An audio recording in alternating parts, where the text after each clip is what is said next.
नमस्कार मेरे प्यारे साथियों, स्वागत है आप सभी का आपके YouTube चैनल AEIC क्लासेस पर। जैसा कि आप लोगों को पता होगा कि आप लोगों का MCQ टाइप पहली बार एग्ज़ाम कल से 18 अगस्त 2021 से शुरू हो जाएगा। तो कल जिनका एग्ज़ाम है वो है IC वालों का, ठीक है।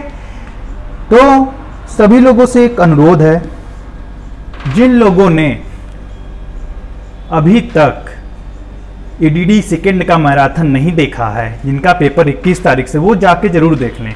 आज आपको दिख ही रहा है UEE utilisation of electrical energy full complete syllabus marathon lecture 1 to lecture 6, lesson 1 to lecture 6, ठीक है। ये आपको 2 पार्ट में दिया जाएगा, जैसा कि आपने थंबनेल में पढ़ ही लिया होगा। 600 प्लस MCQ क्वेश्चन। तो आज जितना होगा आज एक पार्ट में दिया जाएगा और अगले दिन दोनों पार्ट दे दिया जाएगा। तो जिन्होंने अभी तक EDD मैराथन की क्लास नहीं देखी है, नीचे डिस्क्रिप्शन में लिंक दिया गया है, जाके वहां से देख लें। और सबसे बड़ी बात, आपको सबसे जानकारी चाहिए, MCQ टाइप क्वेश्चन चाहिए और अन्य न्यूज चाहिए, तो टेलीग्राम चैनल का भी लिंक दिया गया है। टेलीग्राम चैनल को जाके जरूर ज्वाइन कर लें, क्योंकि वहां पे सभी महत्वपूर्ण जानकारी आप लोग को दी जा रही है। अगर उन लोगों को मिस किए तो आप लोग बहुत पछताएंगे एग्जाम देने में, ठीक है। चलिए, मैं 21 तारीख जिनका एग्जाम है उनसे पहले आने से पहले मैं एक वीडियो बना दूंगा कि पेपर में कैसे देना है। मॉक टेस्ट आप लोगों ने दे ही दिया होगा, बहुत लोगों को दिक्कत भी हुई, तो कोई बात नहीं, मैंने उस पर वीडियो बनाया, जाके देख लीजिएगा तो सब ठीक हो जाएगा। तो एक वीडियो मैं बना दूंगा 21 तारीख के पहले, लेकिन पहले आप चलिए बिना टाइम को वेस्ट किए आज utilisation of electrical engineering marathon class शुरू करते हैं। और चैनल को अगर पहली बार आए हैं सब्सक्राइब जरूर कर लीजिएगा।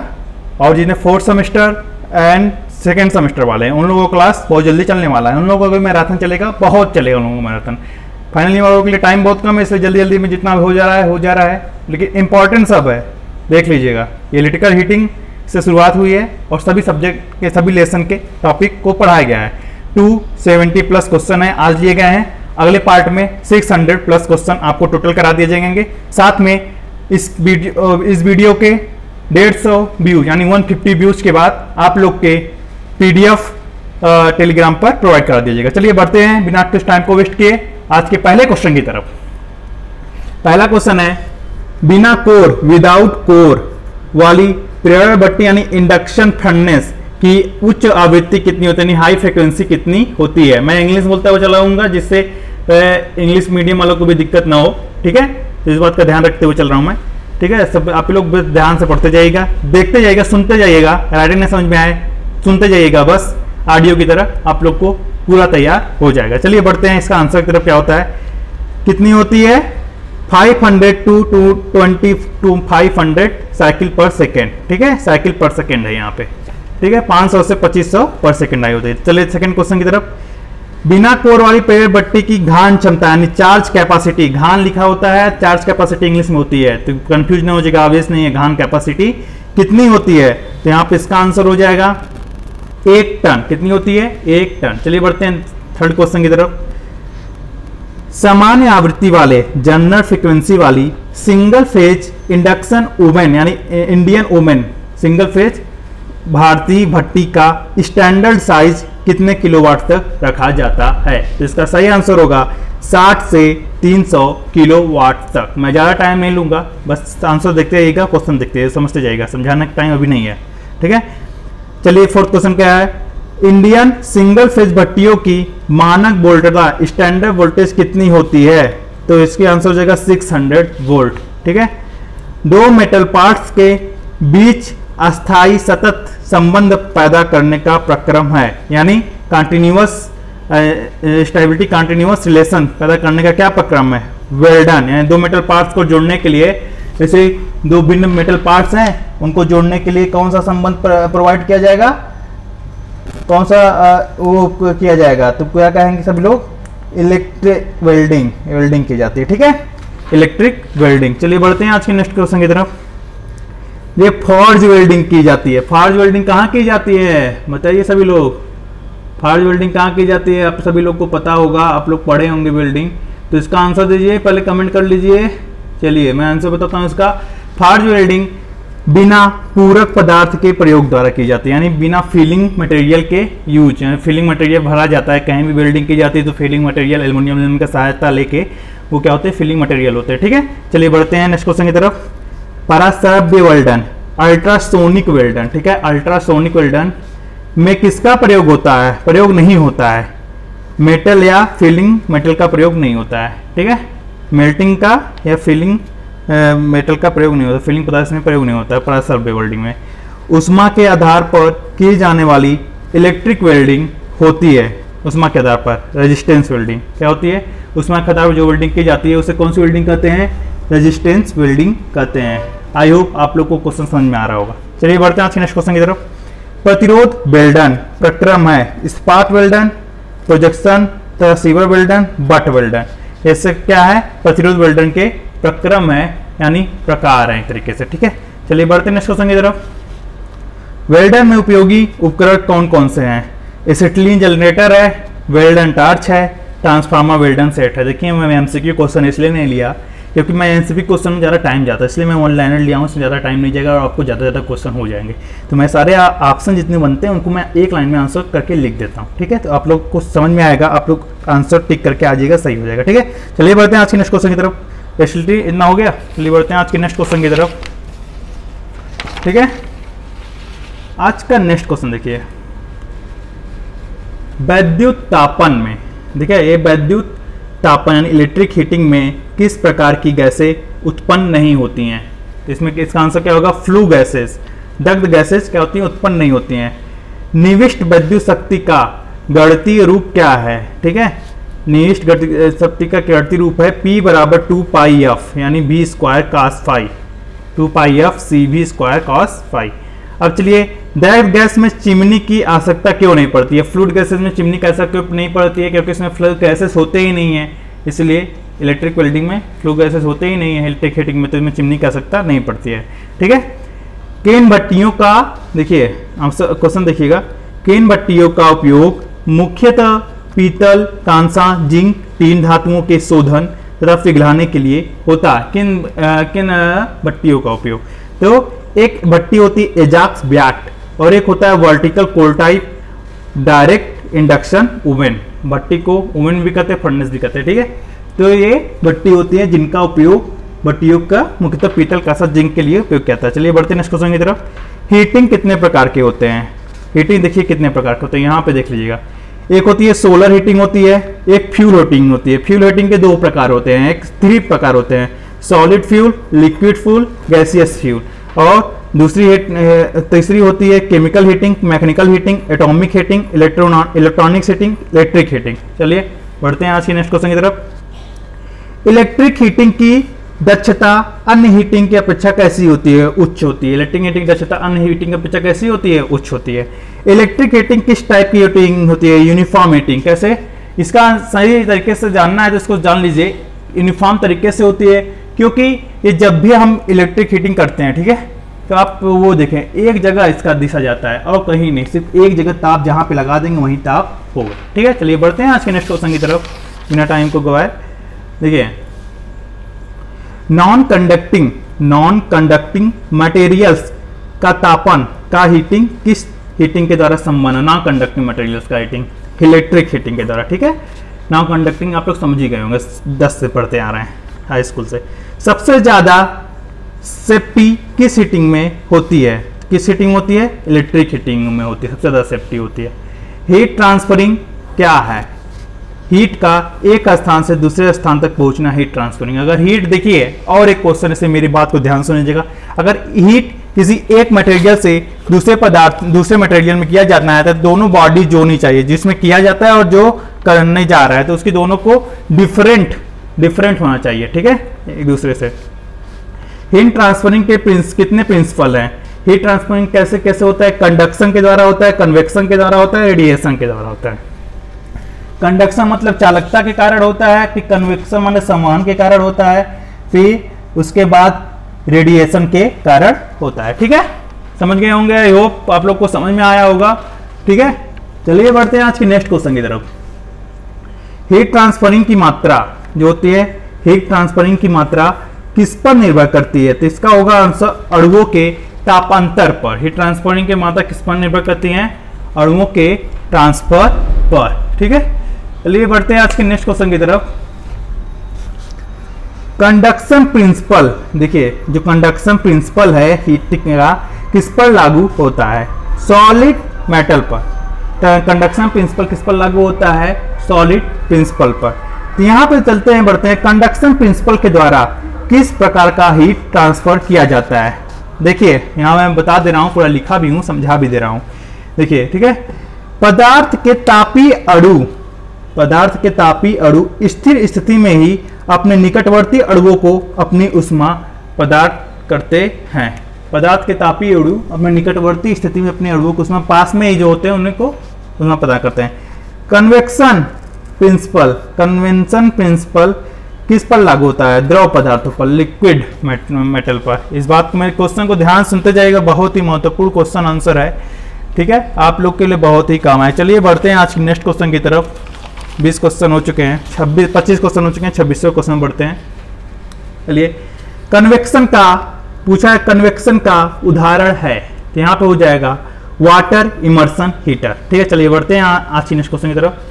स्टीफन फार्मूला क्या है? कि स्टीफन फार्मूला होता है, स्टीफन फार्मूला ये है, H बराबर 5.72 क्रॉस यानी गुणा 10 की पावर NE और ब्रैकेट में T1/1000 की पावर 4 माइनस T2/1000 की पावर 4। ये T1 T2 क्या है?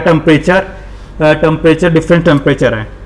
ये N क्या है? कांस्टेंट ऑफ रेडिंग एफिशिएंसी है, और ये वाट वर्ग प्रति मीटर स्क्वायर में, स्टीफन सूत्र वाट वर्ग प्रति मीटर स्क्वायर में मापा जाता है। ठीक है, व्यक्त किया जाता है।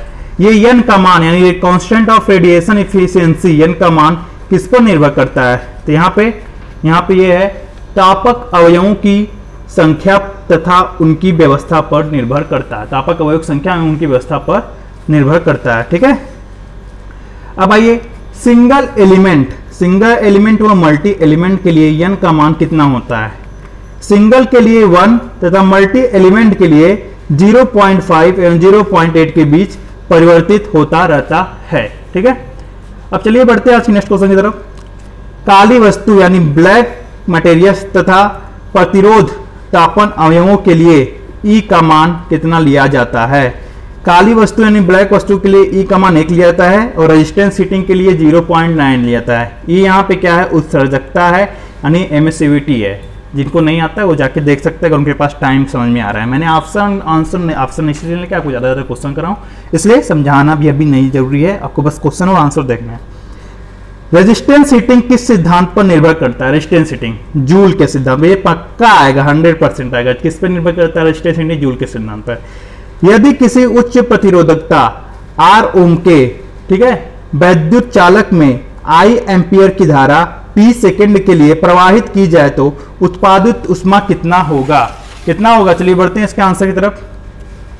कितना होगा? H बराबर I² RT जूल। ठीक है, नेक्स्ट क्वेश्चन है, उत्पादित ऊष्मा हीटिंग एलिमेंट में किसके समानुपाती होता है? नहीं, H किसके समानुपाती होता है? वैद्युत शक्ति क्षय के। ठीक है, अब चलिए बढ़ते हैं नेक्स्ट क्वेश्चन की तरफ। 34 नंबर्स।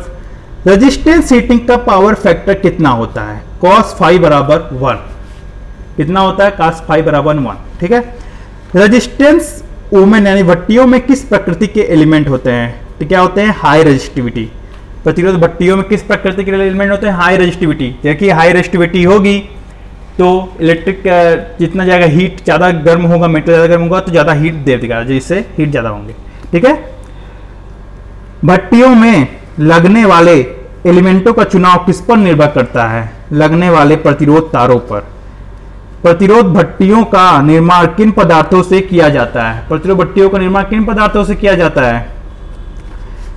ताप स ईटो या किसी विद्युत रोधी पदार्थ से। राइटिंग नहीं समझ में आ रही तो कोई बात नहीं, राइटिंग ना देखिए, जल्दी जल्दी क्वेश्चन बना है आप लोग के पेपर के लिए, तो आप लोग बस सुनते जाइए आवाज को। ठीक है, और पीडीएफ दे देंगे 150 व्यू के बाद, तो आप लोग पढ़ लीजिएगा, पेपर पहले मिलेगा 150 व्यू कर देंगे तब। ठीक है, हाई उच्च ताप उत्पन्न करने के लिए एलिमेंट में उपयोग किए गए पदार्थ का गलनांक कैसा होना चाहिए? उच्च होना चाहिए। ठीक है, एलिमेंटों में लगने वाला पदार्थ किस पर ऑक्सीकृत नहीं होना चाहिए? बताइए, उच्च ताप पर ऑक्सीकृत नहीं होना चाहिए। प्रतिरोध भट्टियां कितने प्रकार की होती हैं? आइए जानते हैं। डायरेक्ट रेजिस्टेंस फर्नेस और इनडायरेक्ट रेजिस्टेंस फर्नेस। ठीक है, डायरेक्ट रेजिस्टेंस फर्नेस और इनडायरेक्ट रेजिस्टेंस फर्नेस प्रतिरोध भट्टियां होती हैं। ठीक है, चलिए बढ़ते हैं नेक्स्ट क्वेश्चन की तरफ। डायरेक्ट रेजिस्टेंस फर्नेस में किन धातुओं का चार्ज प्रयोग होता है? Nickel, nichrome, platinum, carbon. किन चार्ज प्रयोग होता है किन धातुओं का? निकेल का होता है, नाइक्रोम को होता है, प्लेटिनम को होता है, कार्बन को होगा। और एक बात, जहां आपको लगता है ये क्वेश्चन गलत है, मेरे से गलती हुई, तो आप लोग कमेंट में करके मेरी कमी को जरूर बताएं। जहां भी ना समझ में आता है जरूर कमेंट पूछ ले। अगर अच्छी भी लगती है वीडियो तो जरूर कमेंट करें एक बार, जिससे हमको मोटिवेशन मिल सके, और लाइक जरूर। ठीक है, चलिए बढ़ते हैं नेक्स्ट क्वेश्चन की तरफ। DREF है, डायरेक्ट रेजिस्टेंस फर्नेस में चार्ज को किन रूपों में प्रयोग करते हैं? ठोस टुकड़े या चूड़ या द्रव रूप में। किस टुकड़े में प्रयोग करते हैं? ठोस टुकड़े या चूड़ या द्रव रूप में। ठीक है। डायरेक्ट रेजिस्टेंस फर्नेस किन सप्लाई सोर्स पर कार्य करती है? AC तथा DC दोनों पर। ठीक है। DRF में डायरेक्ट रेजिस्टेंस फर्नेस में हीटिंग प्रोसेस को बढ़ाने के लिए तथा इलेक्ट्रोडों के आपस के पदार्थों के द्वारा शॉर्ट सर्किट से बचाव के लिए क्या किया जाता है? ठीक है। हाई रेजिस्टेंस वाले पाउडर यानी भस्म को चार्ज पर बिखेर दिया जाता है। समझ लीजिएगा, हाई रेजिस्टेंस पाउडर चार्ज को बिखेर दिया जाता है, जिससे हीटिंग प्रोसेस से बचाने के लिए इलेक्ट्रोडों को आपस के शॉर्ट सर्किट से बचाव के लिए उपयोग किया जाता है। डायरेक्ट रेजिस्टेंस फर्नेस मेथड कहाँ लागू की जाती है? साल्ट बाथ फर्नेस तथा इलेक्ट्रोड बॉयलर में। साल्ट बाथ फर्नेस तथा इलेक्ट्रोड बॉयलर में इसका उपयोग किया जाता है। चलिए बढ़ते हैं नेक्स्ट क्वेश्चन की तरफ। इनडायरेक्ट रेजिस्टेंस फर्नेस में धारा का प्रवाह कहां पर होता है? केवल हीटिंग एलिमेंट पर होता है। इनडायरेक्ट केवल हीटिंग एलिमेंट जिस पर हीट करना है। ठीक है। इनडायरेक्ट रेजिस्टेंस फर्नेस में चार्ज तक हीट कैसे पहुंचता है? रेडिएशन तथा संचालन द्वारा। ठीक है। इनडायरेक्ट रेजिस्टेंस फर्नेस का उपयोग कहां किया जाता है? तापक्रम उच्च न होने के कारण इनका प्रयोग धातुओं के उष्मा उपचाहित ट्रीटमेंट में होता है। ठीक है। चलिए बढ़ते हैं नेक्स्ट क्वेश्चन की तरफ। साधारण तापक अवयव वाली भट्टियों का तापक्रम कितना पहुंचता है? कितना होता है? केवल 1000 डिग्री सेल्सियस तक। ठीक है। ग्रेफाइट अवयव वाली भट्टियों का तापक्रम कितना पहुंच पाता है? 3000 डिग्री सेल्सियस तक। ठीक है। तापक्रम के अनुसार भट्टियां कितनी प्रकार की होती हैं? लो टेम्परेचर फर्नेस, देखिए भट्टियां 3 प्रकार की होती हैं। एक लो टेम्परेचर फर्नेस होती है जो 300 डिग्री सेल्सियस तक होती है। एक मीडियम टेम्परेचर फर्नेस होती है जो 300 डिग्री सेल्सियस से 1000 डिग्री सेल्सियस तक होती है। एक हाई टेम्परेचर फर्नेस होती है जो 1000 डिग्री सेल्सियस से 1400 डिग्री सेल्सियस तक होती है। तो चलिए बढ़ते हैं नेक्स्ट क्वेश्चन की तरफ। Low temperature furnace, low temperature furnace का प्रयोग कहां होता है? ठीक है, देखते हैं। लो देखिए ये सब प्रयोग जरूर पूछेगा। वार्निश कोटिंग को सुखाने के लिए, पदार्थों के पायनीकरण के लिए, आयनाइजेशन कठोरीकरण तथा पदार्थों के गुण बदलने के लिए। कठोरीकरण मतलब हार्डेनिंग के लिए। ठीक है। तो आप लोग को ऐसे ऑप्शन दिया जाएगा तो आप लोग घबराइएगा मत। मैंने सभी ऑप्शन, जितने मैक्सिमम ऑप्शन हो सकते हैं ना, मैंने सभी का उपयोग यहाँ पे जितने होते हैं सभी का उपयोग मैं लिख देता हूं। तो कितने क्वेश्चन होंगे? 50 के ऊपर क्वेश्चन हो चुके हैं। अभी 250 प्लस इसमें शायद क्वेश्चन होंगे इस पार्ट में, और अगले पार्ट में आपको 600 प्लस क्वेश्चन मिल जाएंगे। तो आप लोग की पूरी तैयारी यहीं से कंप्लीट हो जाएगी। प्रॉमिस करते हैं इसमें से अधिकतर क्वेश्चन फंसने वाले हैं, जो उससे आप लोग को बहुत मदद मिलने वाली है। तो चलिए बढ़ते हैं आज के नेक्स्ट क्वेश्चन की तरफ। MTF का प्रयोग कहां होता है? ये क्या है? MTF क्या है? एक तरह का ये भी फर्नेस है।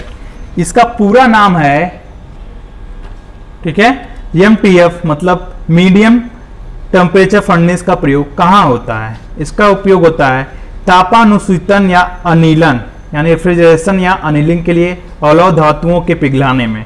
STF का प्रयोग कहां होता है? हाई टेम्परेचर फ्रीक्वेंसी का प्रयोग, फर्नेस का प्रयोग कहां होता है? कठोरीकरण यानी हार्डेनिंग करने में। ठीक है।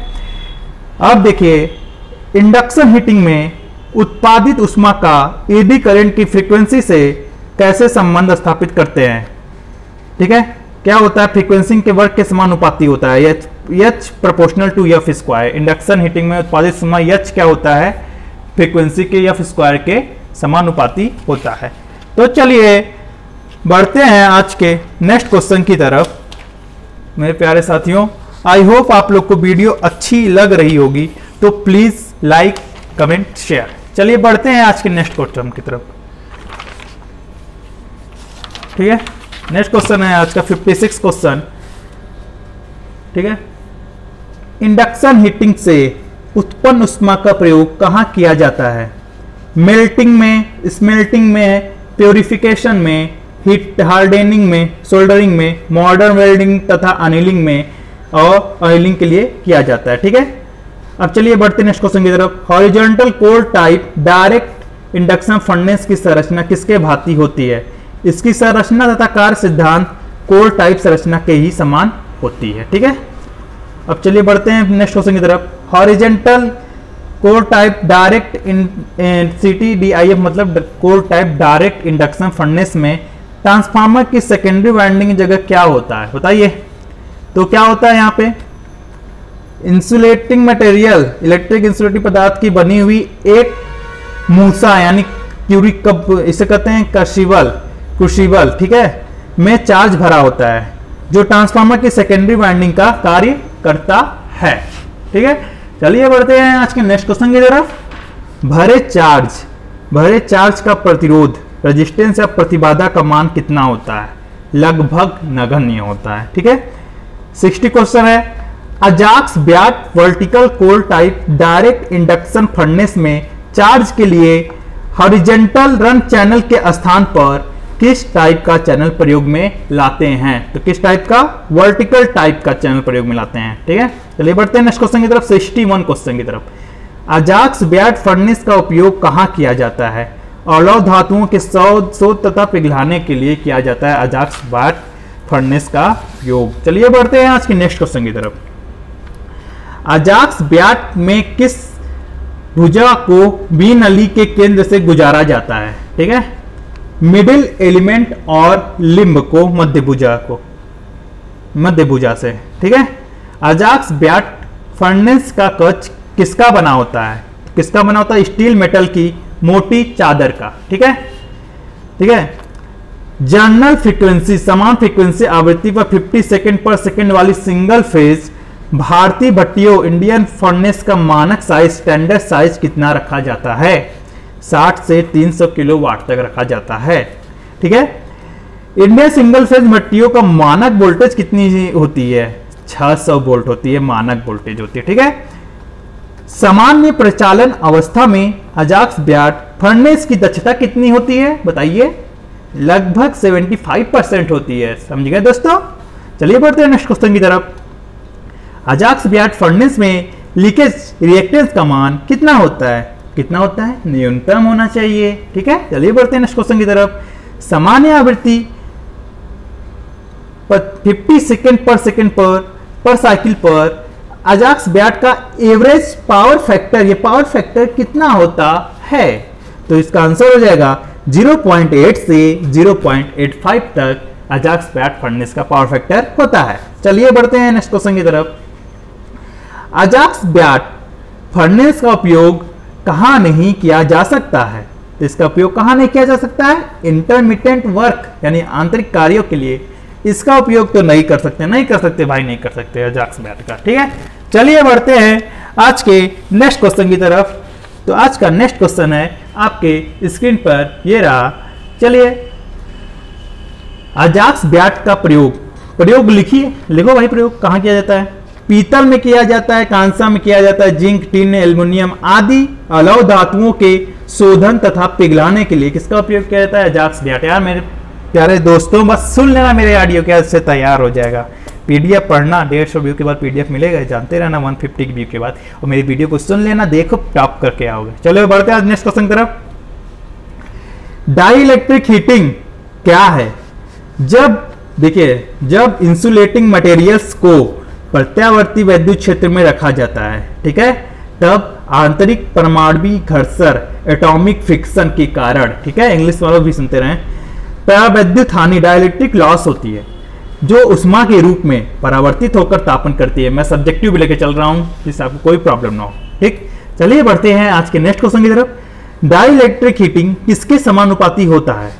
तो सप्लाई वोल्टेज के वर्ग के तथा फ्रीक्वेंसी के समानुपाती होता है, यानी सप्लाई वोल्टेज यानी बी स्क्वायर के तथा एफ के समानुपाती होता है। मेरे प्यार साथियों, क्या होता है डाइलेक्ट्रिक हीटिंग? ध्यान दीजिएगा, डाइलेक्ट्रिक हीटिंग किस हीटिंग के अंतर्गत आता है? तो किस हीटिंग के अंतर्गत है? हाई फ्रिक्वेंसी हीटिंग के। तो आप लोग को अगर क्वेश्चन में पूछा जाएगा हाई फ्रिक्वेंसी का एक उदाहरण लिखिए, तो क्या हो जाएगा? Dielectric heating. ओके, चलिए बढ़ते हैं आज के नेक्स्ट क्वेश्चन की तरफ। डाइलेक्ट्रिक हीटिंग की इफिशियंसी कितनी होती है? 80 से 90% होती है। कितनी होती है प्यारे साथियों? 80 से 90%, इससे ज्यादा नहीं होती है बेचारे की क्षमता। डाइलेक्ट्रिक हीटिंग कहाँ उत्पन्न होता है? स्वयं पदार्थ के अंदर। ठीक है, ताप उत्पन्न होता है, यूनिफॉर्म हीटिंग होता है। स्वयं पदार्थ के हीटिंग उत्पन्न होती है डाइलेक्ट्रिक, और यूनिफॉर्म हीटिंग होती है इलेक्ट्रिक हीटिंग की तरह। इलेक्ट्रिक हीटिंग के द्वारा उष्मा का कितना प्रतिशत सफलतापूर्वक प्रयोग किया जा सकता है?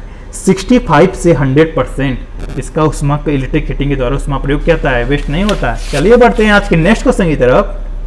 आज का नेक्स्ट क्वेश्चन आपके स्क्रीन पर ये रहा, 77 क्वेश्चन है। रेजिस्टेंस हीटिंग मटेरियल में प्रमुख गुण कौन कौन से होने चाहिए? बताइए क्या होना चाहिए? सबसे पहले हाई रेजिस्टिविटी होनी चाहिए, फिर हाई मेल्टिंग पॉइंट होना चाहिए, फिर फ्री फ्रॉम ऑक्सीडेशन होना चाहिए, लो टेम्परेचर होना चाहिए, coefficient of resistance. High resistivity होगी तभी हीट उत्पन्न होगा, हाई मेल्टिंग पॉइंट भी होना चाहिए, जिससे कोई भी लॉसेज जल्दी ना हो उनके लिए। ठीक है, चलिए बढ़ते हैं आज के नेक्स्ट क्वेश्चन की तरफ। कोरहीन इंडक्शन टाइप यानी विदाउट कोर इंडक्शन फर्नेस को ये नाम क्यों दिया गया? मतलब ये इंडक्शन भट्टी को कोरहीन ये नाम क्यों दिया गया? यही नाम क्यों दिया गया? तो बताते हैं क्यों दिया गया। चलिए बताएंगे। क्योंकि इसमें जो परिवर्तित फ्लक्स होते हैं ना, उसको एकाग्र करने के लिए यानी यूनिफॉर्म करने के लिए पतलिट लॉक रोड नहीं होते हैं, पतलिट लॉक रोड नहीं होते हैं, आयरन रोड नहीं होते हैं, इसलिए इसका नाम कोरहीन इंडक्शन भट्टी दिया गया। ठीक है, चलिए बढ़ते हैं नेक्स्ट क्वेश्चन की तरफ। कोरहीन इंडक्शन फर्नेस कितनी आवृत्ति पर कार्य करती है? एक पावर फ्रीक्वेंसी होती है 5 साइकिल पर सेकेंड। ये पावर फ्रीक्वेंसी है 5 साइकिल पर सेकेंड पर कार्य करती है। ठीक है, 5 साइकिल पर सेकेंड पर, या तो उच्च आवृत्ति हाई फ्रीक्वेंसी 500 से 2500 साइकिल पर सेकेंड पर कार्य करती है कोरहीन इंडक्शन फर्नेस। ठीक है, चलिए बढ़ते हैं आज के नेक्स्ट क्वेश्चन की तरफ। 80 क्वेश्चन। जो भट्टी पावर फ्रीक्वेंसी पर कार्य करते हैं उसे क्या कहते हैं? जो भट्टी पावर फ्रीक्वेंसी पर कार्य करते हैं उसे क्या कहते हैं? Power frequency induction furnace. इससे क्या कहते हैं? Power frequency induction furnace. इसकी चार्ज कैपेसिटी कितनी होती है? 1 टन से ऊपर होती है। ठीक है, पावर फ्रीक्वेंसी इंडक्शन फर्नेस कहते हैं, और इसकी चार्ज कैपेसिटी 1 टन से ऊपर होती है। चलिए बढ़ते हैं नेक्स्ट क्वेश्चन की तरफ। हाई फ्रीक्वेंसी इंडक्शन फर्नेस की चार्ज कैपेसिटी कितनी होती है? तो कितनी होती है? 50 केजी से लेकर 15 टन तक होती है। 50 केजी से लेकर 15 टन तक होती है। कौन सी भट्टी ज्यादा प्रयोग में लाई जाती है? हाई फ्रीक्वेंसी वाली भट्टी ज्यादा प्रयोग में लाई जाती है। ठीक है, ये ध्यान रखिएगा। High frequency eddy current heating में फ्रीक्वेंसी का मान कितना रखा जाता है? तो कितना रखा जाता है? 1000 साइकिल पर सेकेंड से 4 लाख पर सेकेंड तक, साइकिल पर सेकेंड तक रखा जाता है इसका मान। बहुत बढ़िया ना मान है। ठीक है, चलिए बढ़ते हैं आज के नेक्स्ट क्वेश्चन की तरफ बिना देर किए। आज आप लोग को मजा आ जाएगा ये क्लास लेके, डोंट कंफ्यूज। ठीक है, चलिए बढ़ते हैं नेक्स्ट क्वेश्चन की तरफ। देखिए आज का नेक्स्ट क्वेश्चन क्या है? डायरेक्ट आर्क फर्नेस की क्षमता कितनी होती है? तो 5 टन से लेकर 100 टन तक। ठीक है, सबकी क्षमता मैं अलग अलग फर्नेस की बता रहा हूं। इनडायरेक्ट आर्क फर्नेस की क्षमता कितनी होती है? 0.25 टन से 3 टन तक, ये जरूर आएगा। डाइलेक्ट्रिक हीटिंग को और किस नाम से जाना जाता है? तो इसको किस नाम जाता है? High frequency condenser heating. ध्यान दीजिएगा, हाई फ्रीक्वेंसी कंडेंसर हीटिंग को डाइलेक्ट्रिक हीटिंग के नाम से भी जाना जाता है। ठीक है, डाइलेक्ट्रिक हीटिंग का उपयोग सीमित क्यों है? क्यों है सीमित? क्योंकि इसकी प्रारंभिक लागत बहुत ज्यादा होती है, इसलिए इसका प्रयोग सीमित है यार। तभी अभी समझ आया। इंफ्रारेड हीटिंग कितने प्रकार के होते हैं, यानी अवरोध तापक कितने प्रकार के होते हैं? तो देखिए ध्यान से, तो इंफ्रारेड हीटिंग कितने प्रकार के होते हैं? क्या है? शॉर्ट वेवलेंथ हीटर्स यानी 780 नैनोमीटर टू 1.4 mm। ठीक है, और मीडियम वेवलेंथ हीटर्स 1.4 म्यूएम टू 3.0 म्यूएम, और फार वेवलेंथ एंड दीर्घ वेवलेंथ हीटर्स 3 म्यूएम से अधिक होती है। ठीक है, चलिए बढ़ते हैं नेक्स्ट क्वेश्चन की तरफ। इंफ्रारेड हीटिंग से ऊर्जा की बचत कितनी होती है?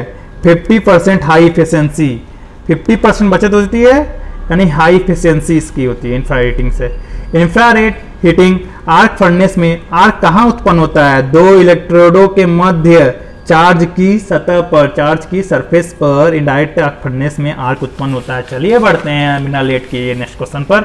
91 क्वेश्चन, इनडायरेक्ट आर्क फर्नेस से उत्पादित ऊष्मा किसके द्वारा चार्ज को गर्म करके पिघलाती है? तो ओनली रेडिएशन, विकिरण के द्वारा। ठीक है, इनडायरेक्ट आर्क फर्नेस में ओनली रेडिएशन के द्वारा यानी विकिरण के द्वारा ही चार्ज को गर्म करके पिघलाती है। चलिए बढ़ते हैं आज की नेक्स्ट क्वेश्चन करते हैं 92। इनडायरेक्ट आर्क फर्नेस IAF का तापमान कम होने के कारण क्या नहीं होता है? पिघले हुए धातु चार्ज जो होते हैं ना, उनमें बिलोडन की क्रिया, स्टीयरिंग एक्शन नहीं होती है, यानी बिलोडन स्टीयरिंग एक्शन नहीं होती है जब तापमान कम होता है।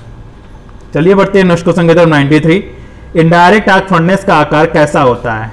बेलनाकार अथवा गोलाकार कोष की तरह इनडायरेक्ट आर्क फर्नेस का आकार होता है। चलिए बढ़ते हैं आज की नेक्स्ट क्वेश्चन की तरफ। इनडायरेक्ट आर्क फर्नेस का पावर फैक्टर कितना होता है? लगभग 0.80 पावर फैक्टर होता है इनडायरेक्ट आर्क फर्नेस का। चलिए बढ़ते हैं आज के नेक्स्ट क्वेश्चन की तरफ। इलेक्ट्रिसिटी के नेचर के अनुसार इलेक्ट्रिक वेल्डिंग कितने प्रकार की होती है? तो AC and DC electric welding. ठीक है, हीट प्रोडक्शन के प्रिंसिपल के अनुसार इलेक्ट्रिक वेल्डिंग कितने प्रकार के होते हैं? देखिए, electric resistance welding, electric arc welding, electric induction welding. ऐसे ऑप्शन दे देगा 3 तो, और आला पेपर दे देगा, टिक करके आ जाइएगा। ठीक है, प्रयुक्त इलेक्ट्रोड के अनुसार कितने प्रकार के होते हैं? Pressure and non pressure welding. चलिए बढ़ते हैं आज के नेक्स्ट क्वेश्चन की तरफ।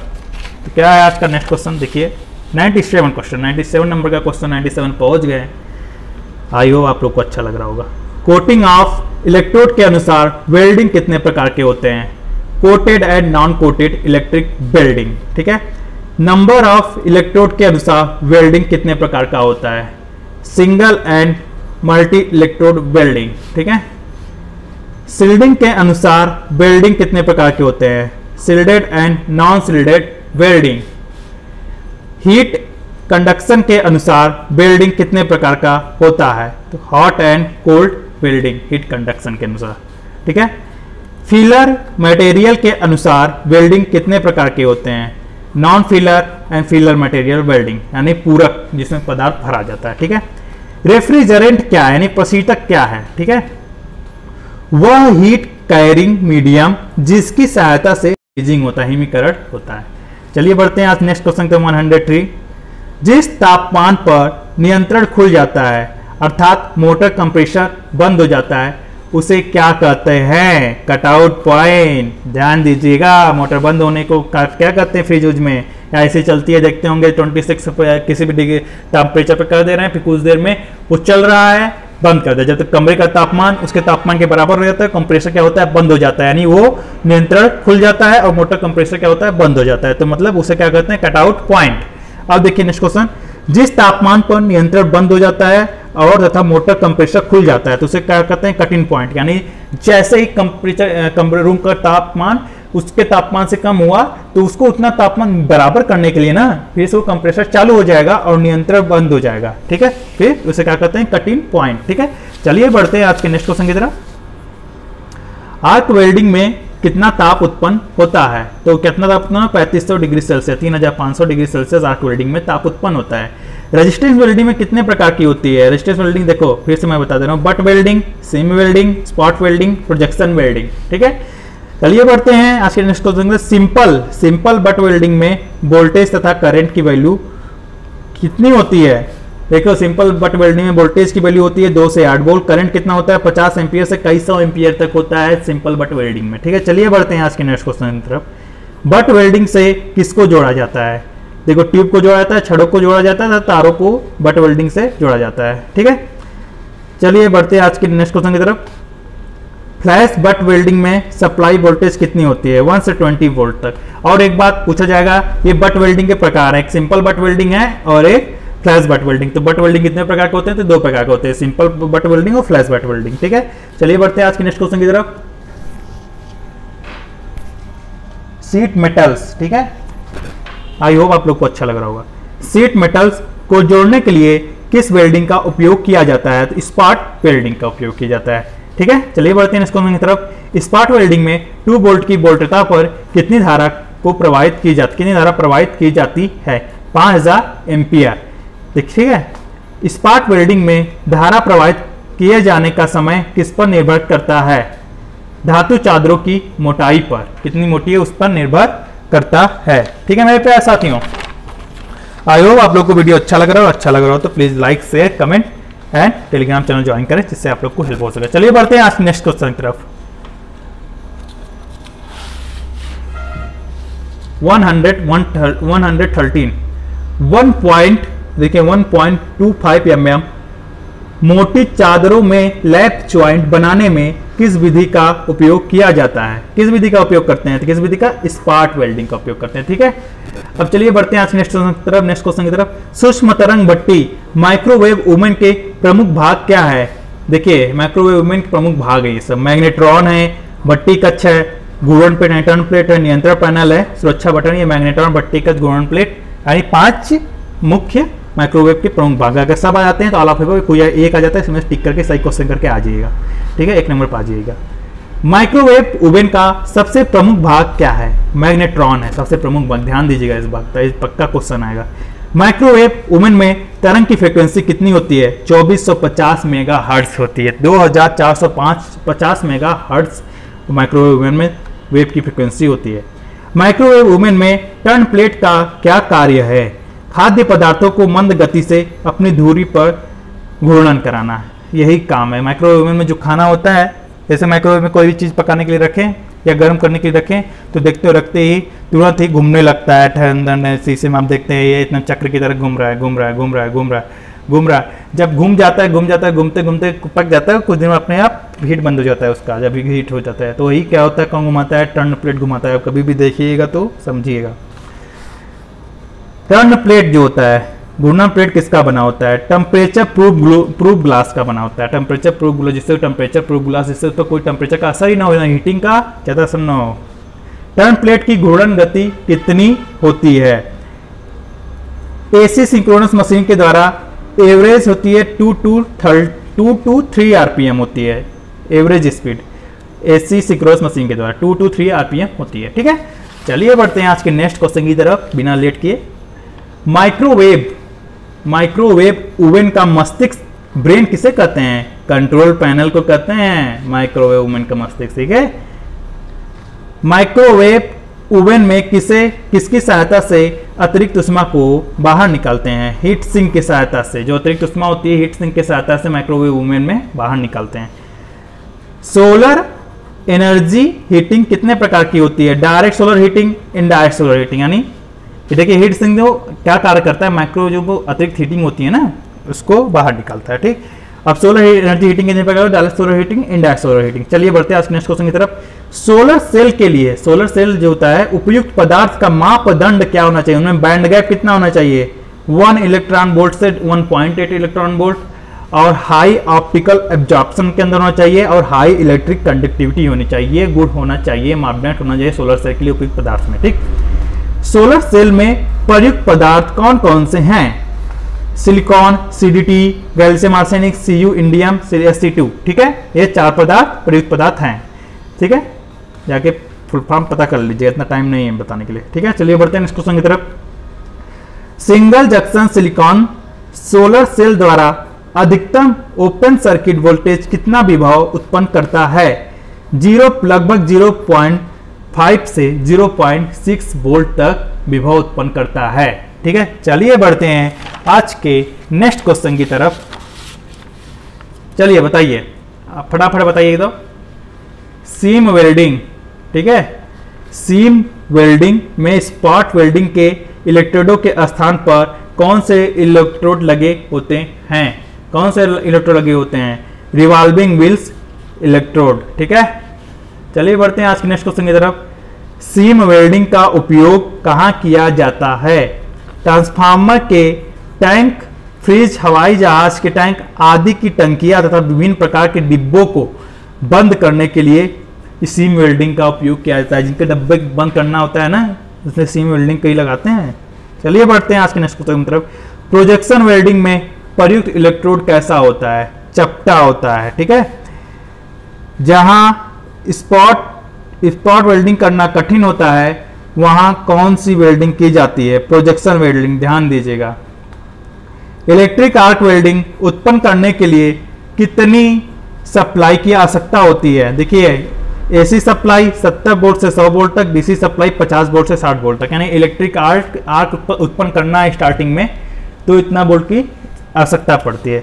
जब इलेक्ट्रिक आर्क देखिए उत्पन्न हो जाता है तो उसे बनाए रखने के लिए कितने सप्लाई की आवश्यकता पड़ती है? तो 20 वोल्ट से 30, बहुत कम सप्लाई की, ठीक है, जब उत्पन्न हो जाता है तो उसे बनाए रखने के लिए। ठीक, चलिए बढ़ते हैं नेक्स्ट क्वेश्चन की तरफ बिना लेट किए। 142 क्वेश्चंस। इलेक्ट्रिक आर्क वेल्डिंग कितने प्रकार के होते हैं? चलिए देखते हैं। एक होता है मेटल आर्क वेल्डिंग, होता है helium argon arc welding, carbon arc welding, atomic hydrogen arc welding. ये 4 प्रकार के इलेक्ट्रिक आर्क वेल्डिंग होते हैं। चलिए बढ़ते हैं आज के नेक्स्ट क्वेश्चन की तरफ बिना लेट के। मेटल आर्क वेल्डिंग में प्रयुक्त इलेक्ट्रोड किस धातु का बना होता है? जिस धातु में वेल्डिंग होता है उसी धातु का फीलर इलेक्ट्रोड, मतलब जो धातु इलेक्ट्रोड, जैसे एल्युमिनियम का वेल्डिंग करना है, ठीक है, तो एल्युमिनियम का ही फीलर लेंगे, एल्युमिनियम का ही पदार्थ लेके उसको वेल्डिंग करेंगे, ठीक है। चलिए बढ़ते हैं आज के नेक्स्ट क्वेश्चन की तरफ 144 पे, ठीक है।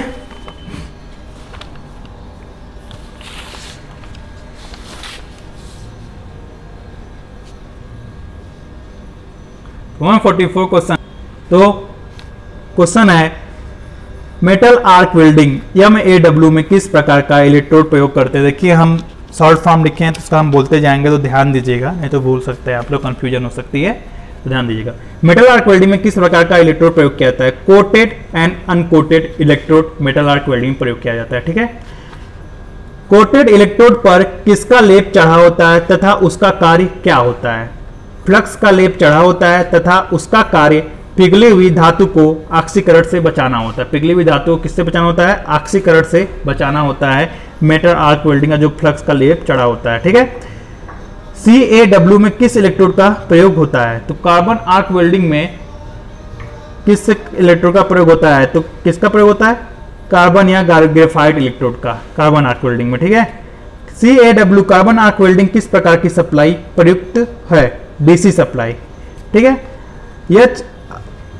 HAW में किस इलेक्ट्रोड का प्रयोग किया जाए? ठीक है, हीलियम आर्क वेल्डिंग में किस इलेक्ट्रोड का प्रयोग होता है? तो बताइए सभी लोग, इसका कमेंट में करिए आंसर, उसके बाद हम आगे बढ़ेंगे आज, ठीक है।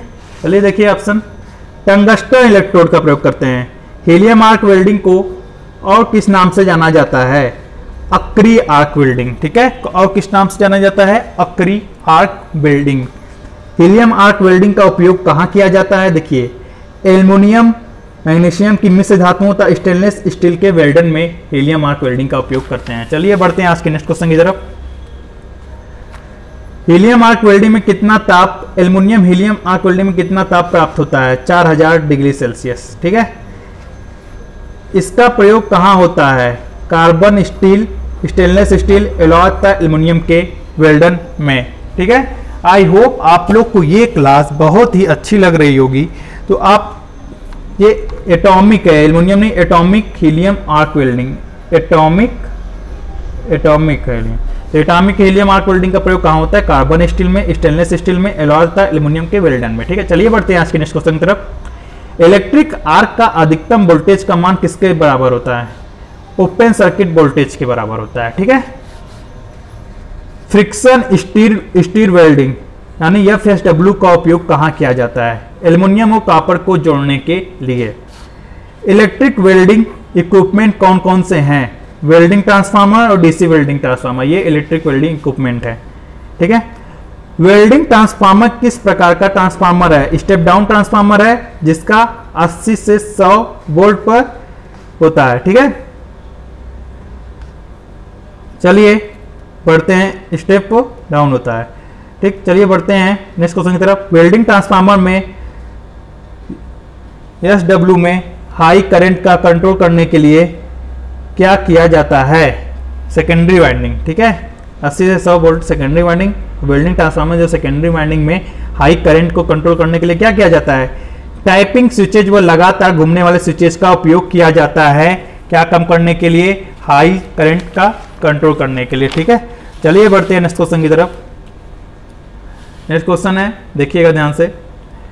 वेल्डिंग ट्रांसफार्मर में हाई करंट की आर्क बनाए रखने के लिए ट्रांसफार्मर किस प्रकार का ट्रांसफार्मर पावर फैक्टर लेते हैं? ट्रांसफार्मर का पावर फैक्टर कितना लेते हैं? Low power factor. High current का आर्क बनाए रखने के लिए लो पावर फैक्टर का ट्रांसफार्मर लेते हैं। किसमें? वेल्डिंग ट्रांसफार्मर में। डीसी वेल्डिंग किस वोल्ट पर की जाती है? तो लो वोल्टेज पर, ठीक है। एसी वेल्डिंग की लागत कम क्यों होती है? क्योंकि लो वोल्टेज एसी प्राप्त करने के लिए केवल ट्रांसफार्मर की आवश्यकता पड़ती है, इसीलिए डीसी वेल्डिंग की लागत कम होती है, एसी वेल्डिंग की लागत कम होती है। डीसी वेल्डिंग की लागत अधिक क्यों होती है? लो वोल्टेज डीसी प्राप्त करने के लिए पूरा एक मोटर जनरेटर सेट की आवश्यकता पड़ती है, इसलिए डीसी वेल्डिंग की लागत अधिक होती है साथियों। ठीक है, चलिए एसी वेल्डिंग की इफिशियंसी डीसी वेल्डिंग की अपेक्षा कैसी होती है? तो एसी वेल्डिंग में उपयोग किया जाने वाला जो एसी ट्रांसफार्मर है वो उच्च होता है और मोटर जनरेटर सेट जो है वो निम्न होता है, ठीक है। देखिए 163 क्वेश्चन है, एसी वेल्डिंग की अपेक्षा डीसी वेल्डिंग में ऊर्जा व्यय अधिक क्यों होता है? चलिए बढ़ते हैं नेक्स्ट क्वेश्चन की तरफ, आंसर की तरफ इसके। देखिए एसी वेल्डिंग में धारा की आवश्यकता रुक रुक कर पड़ती है, मतलब लगातार नहीं पड़ती है, तो कभी कभी कम होता है, जरूरत पड़ती है बंद कर देते हैं, नहीं जरूरत होता है चालू कर देते हैं, जरूरत होती है तो बंद कर देते हैं, तो रुक रुक कर पड़ती है।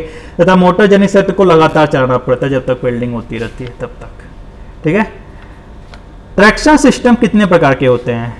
Conventional traction system, modern traction system, mechanical traction system, electric traction system, self generated traction system, line traction system, इतने ट्रैक्शन सिस्टम है, ठीक है। चलिए बढ़ते हैं नेक्स्ट क्वेश्चन की तरफ। ट्रैक्शन सिस्टम को मुख्यतः कितने भागों में विभाजित किया गया है? कितने भागों में विभाजित किया गया है? देखिए स्टीम इंजन ट्रैक्शन सिस्टम, अंतर्दहन इंजन प्रत्यक्ष traction, diesel electric traction, electric line traction, ठीक है, इतने भागों में। स्टीम इंजन ट्रैक्शन की दक्षता कितनी होती है? लगभग 8% होती है। इलेक्ट्रिक ट्रैक्शन को इलेक्ट्रिक सप्लाई किसकी सहायता से ली जाती है? स्लाइड कॉन्टैक्ट की सहायता से इलेक्ट्रिक सप्लाई ली जाती है। इलेक्ट्रिक ट्रैक्शन के लिए स्लाइड कॉन्टैक्ट की सहायता से ली जाती है। आई होप इतना तो समझ में आ ही क्या होगा, यहाँ तक कोई दिक्कत नहीं है, सब निकल जाएगा पेपर, कोई टेंशन ली ही मत लीजिए। चलिए बढ़ते हैं नेक्स्ट क्वेश्चन की तरफ। 168 इलेक्ट्रिक ट्रैक्शन का स्टार्टिंग टॉर्क कैसा होता है? हाई होता है। स्टार्टिंग कैसा होता है? हाई होता है। इलेक्ट्रिक ट्रैक्शन में ढाल में करके ऊर्जा की बचत की जाती है, रीजनरेटिव ब्रेकिंग का प्रयोग करके। ढाल में क्या करके ऊर्जा की बचत की जाती है? जब ढाल स्लोप आता है तो रीजनरेटिव ब्रेकिंग का प्रयोग करके ऊर्जा की बचत की जाती है। चलिए बढ़ते हैं आज के नेक्स्ट क्वेश्चन की तरफ। इलेक्ट्रिक ट्रैक्शन में इंजन कैसे होते हैं? भार में अपेक्षाकृत हल्के तथा आकार में छोटे होते हैं, ठीक है। इलेक्ट्रिक ट्रैक्शन की अधिभार क्षमता कितनी होती है? लगभग दोगुनी होती है इलेक्ट्रिक ट्रैक्शन की अधिभार क्षमता, समझ लीजिए सब ट्रैक्शन से। इलेक्ट्रिक ट्रैक्शन सिस्टम किस लिए एक आइडियल सिस्टम है? किसके लिए एक आइडियल सिस्टम है इलेक्ट्रिक ट्रैक्शन सिस्टम? अंडरग्राउंड तथा मेट्रो रेलवे के लिए बहुत ही आइडियल, बहुत ही अच्छा इलेक्ट्रिक ट्रैक्शन सिस्टम है, ठीक है, एक फरिश्ता है। इलेक्ट्रिक ट्रैक्शन का प्रारंभिक लागत कितना होता है? बहुत अधिक होता है, क्योंकि इलेक्ट्रिक ट्रैक्शन करने के लिए बहुत से पोल्स लगाने होंगे, बहुत से वायर्स लगाने होंगे, बहुत से सब स्टेशन स्थापित करने होंगे जगह जगह, समझ जाइए, तो इतना खर्चा है। सर्वप्रथम इलेक्ट्रिक ट्रेन को चलाने के लिए क्या करने होते हैं? पूरे रेलवे ट्रैक को सबसे पहले इलेक्ट्रीफाइड अर्थात विद्युतीकरण किया जाता है, तब क्या इलेक्ट्रिक ट्रैक्शन होता है। अधिक कुछ फायदा लेना है तो कुछ नुकसान तो सहना ही पड़ेगा, कुछ पाना है तो कुछ खोना ही पड़ेगा। इलेक्ट्रिफिकेशन करने के लिए कंपोजिट सिस्टम का उपयोग होता है। तो कंपोजिट सिस्टम कितने प्रकार के होते हैं? कैंडो सिस्टम होता है, एक single phase to AC DC system होता है, AC to DC. Composite system, Kando system और single phase AC to DC system. 176 question पे चलिए, कैंडो सिस्टम क्या है? देखिए इस सिस्टम के द्वारा सिंगल फ्रेज, ठीक है, ओवरहेड से लाइन प्राप्त कर 3 फेज सप्लाई में कन्वर्ट कर देते हैं। ओवरहेड से सप्लाई प्राप्त कर, सिंगल फेज ओवर सप्लाई प्राप्त कर 3 फेज सप्लाई में कन्वर्ट किया जाता है कैंडो सिस्टम के द्वारा। ठीक है, OHS समझ जाइएगा, ओवरहेड सप्लाई है। आजकल नेक्स्ट क्वेश्चन है, आजकल निम्न आवृत्ति, निम्न फ्रीक्वेंसी, लो फ्रीक्वेंसी प्राप्त करने के लिए किसका प्रयोग करते हैं? तो सिलिकॉन कंट्रोल रेक्टिफायर की सहायता से कितनी आवृत्ति, 1.2 से 9 हर्ट्ज तक आवृत्ति प्राप्त कर सकते हैं, निम्न आवृत्ति सिलिकॉन कंट्रोल रेक्टिफायर की सहायता से। ठीक है, पावर इलेक्ट्रॉनिक्स में पढ़ा होगा आपने सिलिकॉन SCR के बारे में। चलिए बढ़ते हैं नेक्स्ट क्वेश्चन की तरफ। लो फ्रीक्वेंसी पर इंडक्शन मोटर के प्रारंभिक बलागुर पर क्या असर पड़ता है? लो फ्रीक्वेंसी पर क्या होता है, इंडक्शन मोटर प्रारंभिक बलागुर बढ़ जाता है तथा धारा का मान कम हो जाता है लो फ्रीक्वेंसी पर। ठीक है, ट्रेन सर्विस के लिए कितने प्रकार के होते हैं? ट्रेन सर्विस के कितने प्रकार के होते हैं? कितने प्रकार के सर्विस होते हैं ट्रेन सर्विस? ठीक है, ट्रेन सर्विस कितने प्रकार के होते हैं? urban सर्विस होते हैं, एक नगरीय सेवाएं, सब urban सर्विस होते हैं, एक उपनगरीय सेवाएं, मेन लाइन सर्विस होते हैं, मुख्य लाइन सेवाएं। ये जरूर आएगा, देखिएगा। मालगाड़ी से यानी गुड्स से सामग्री ढोने के लिए कितने प्रकार की ट्रेन सर्विस होती है? मालगाड़ी सामान ढोने, सामग्री ढोने के लिए कितने प्रकार की ट्रेन सर्विस होती है बताइए? Main line good train service, local goods train services, shunting services. समझ गए, इतने सर्विसेज होते हैं। चलिए बढ़ते हैं आज के नेक्स्ट क्वेश्चन की तरफ।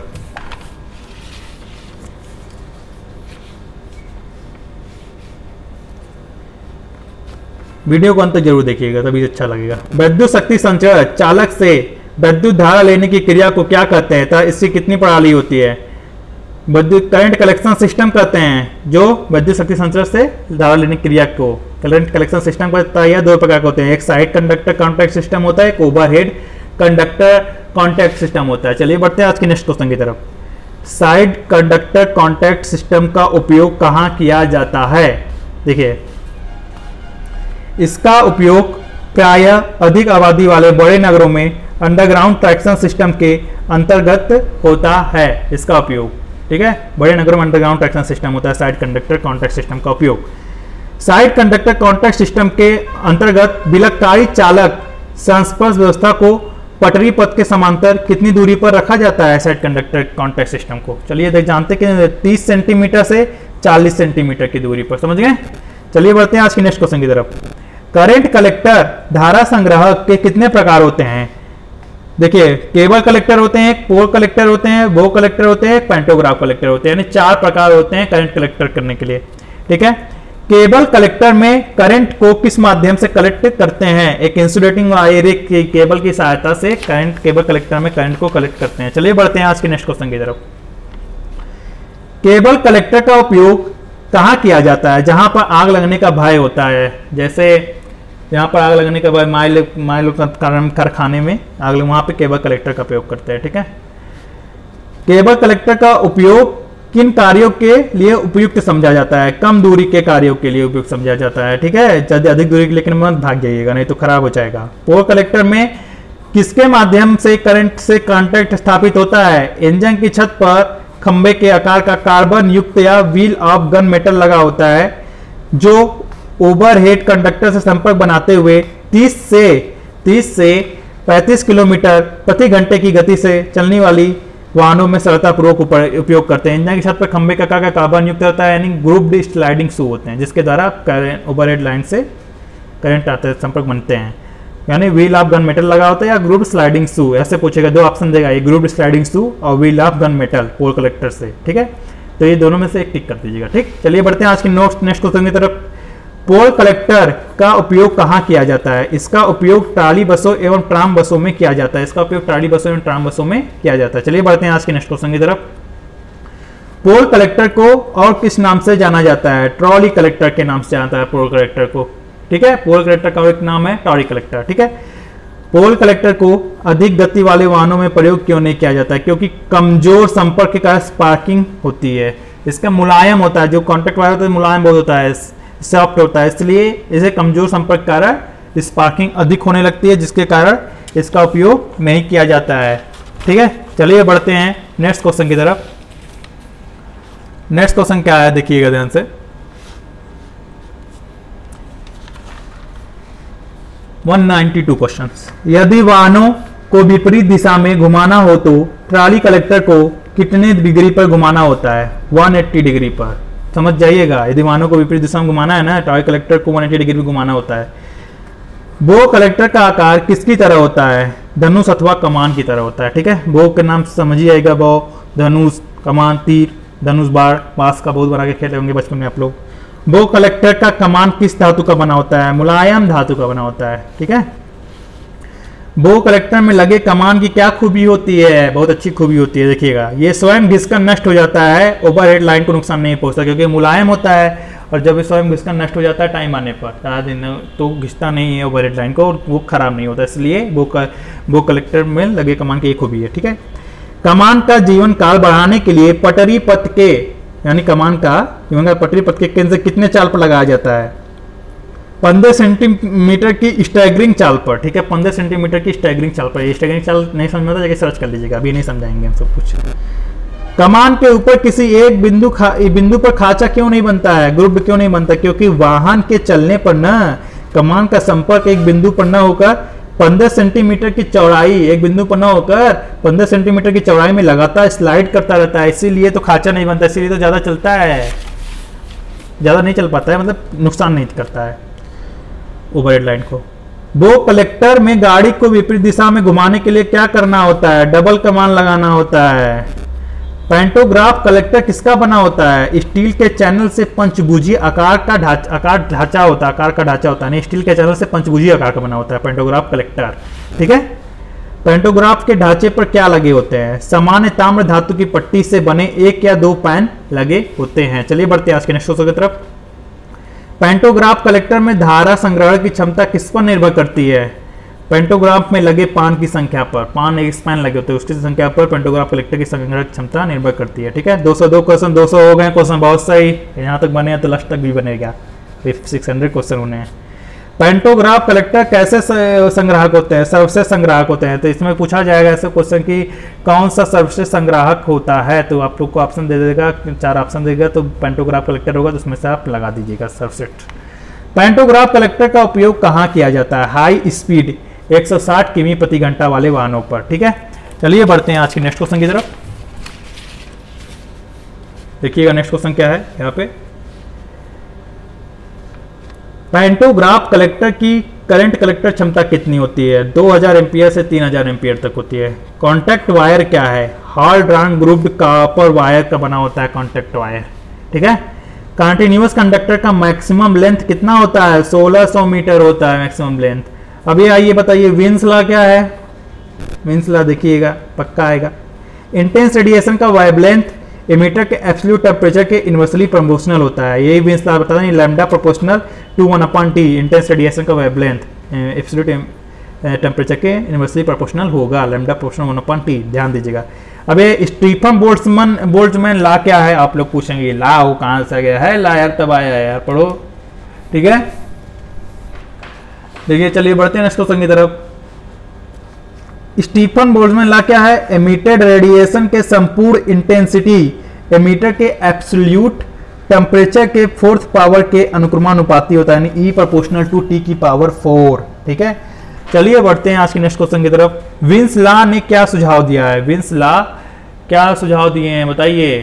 तो विंस लॉ ने सुझाव दिया है शॉर्ट वेवलेंथ रेडिएशन बहुत ही ज्यादा हाई टेम्परेचर पर उत्पन्न होता है। शॉर्ट वेवलेंथ रेडिएशन बहुत ही हाई टेम्परेचर पर उत्पन्न होता है। ये कौन दिए हैं? Wien's law. और स्टीफन लॉ ने क्या दिया है? E proportional T power 4। और लैम्डा विंस लॉ ने क्या दिया है? क्या है? Lambda proportional 1/T।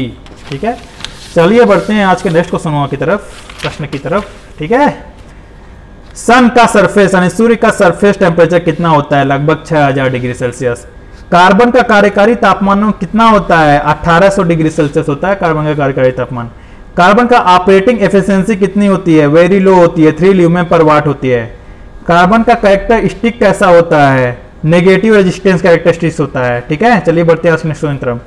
Tungsten filament का वर्किंग टेम्परेचर कितना होता है? 2500 degree Celsius to 3000 degree Celsius, यानी 12 से 15 गुना of cold resistance. Cold resistance 12 से 15 गुना होता है। टंगस्टन फिलामेंट का वर्किंग टेम्परेचर किस पर निर्भर करता है? वाटेज पर निर्भर करता है। किस पर निर्भर करता है? वाटेज पर। 40 वाट के टंगस्टन फिलामेंट लैंप की इफिशियंसी कितनी होती है? 9 ल्यूमेन पर वाट होती है बच्ची। ये स्ट्रेट वायर है, स्ट्रेट वायर है, ठीक है, स्ट्रेट वायर है, तब इसकी इफिशिएंसी नॉन लीनियर पर वाट है। अभी देखिएगा आगे बताते हैं इसका कॉन्सेप्ट क्या है। प्रारंभ टंगस्टन लैंप का उपयोग किसके साथ किया जाता है? वैक्यूम के साथ किया जाता है। जो प्रारंभ का टंगस्टन लैंप का उपयोग करते हैं, किसके साथ उपयोग करते थे? वैक्यूम के साथ। किसके लिए? ऑक्सीडेशन से प्रिवेंट के लिए, ऑक्सीडेशन से सुरक्षा के लिए प्रयोग करते थे। चलिए बढ़ते हैं आज के नेक्स्ट क्वेश्चन की तरफ बिना टाइम बिताए।